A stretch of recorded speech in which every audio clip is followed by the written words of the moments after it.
Hello everyone! Share ko lang sa inyo itong aking begonia.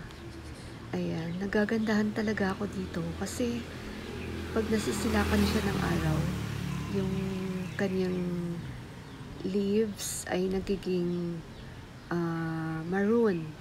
Ayan, kung makikita nyo ang likod nitong leaves niya ay maroon ang kulay.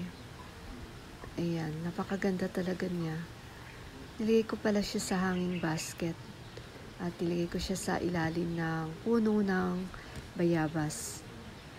Ayan, gustong-gusto niya yung pwesto niya kasi hindi siya gaano nasisilakan ng araw. Tama-tama lang siya. Ayan, namumulaklak na siya.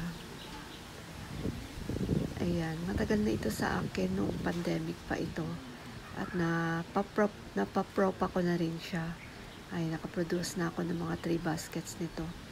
Ayan, I like its leaves kasi pag siya, maroon ang color ng leaves niya.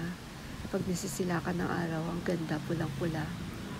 Ayan, pag tinapat mo siya or tinabi mo siya sa mga green na halaman, nagsa-stand out talaga ang kulay niya na red. Ayan, ang ganda ng kanyang mga dahon, pati healthy.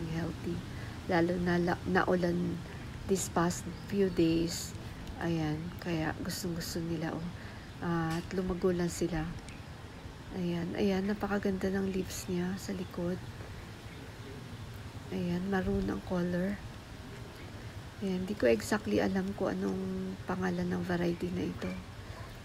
At napakarami pala ng mga Rex begonia. Napakarami nilang variety. Marami-rami din ako dati, mga collections, kaya lang namatay na yung iba, nalanta. Ayun, at ito na lang ay natitira. At meron pa ako isa doon, pero ibang variety naman. Ayan, napakaganda niya. Ayan, so healthy na kanyang mga leaves. Gusto niya yung kanyang pwesto kung saan siya nakalagay. Ayan. Namumulaklak na.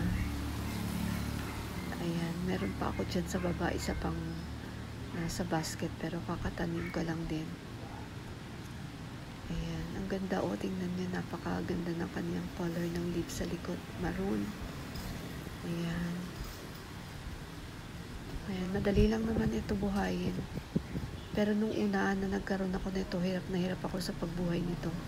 Pero nung pangalawa na, ayan, nakuha ko na kung gaano pala siya alagaan.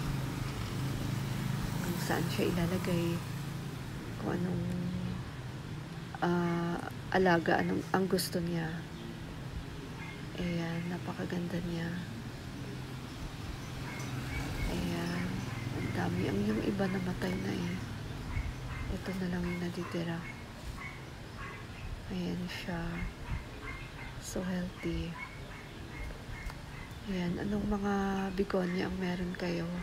Share naman, please comment down below. Thanks for watching!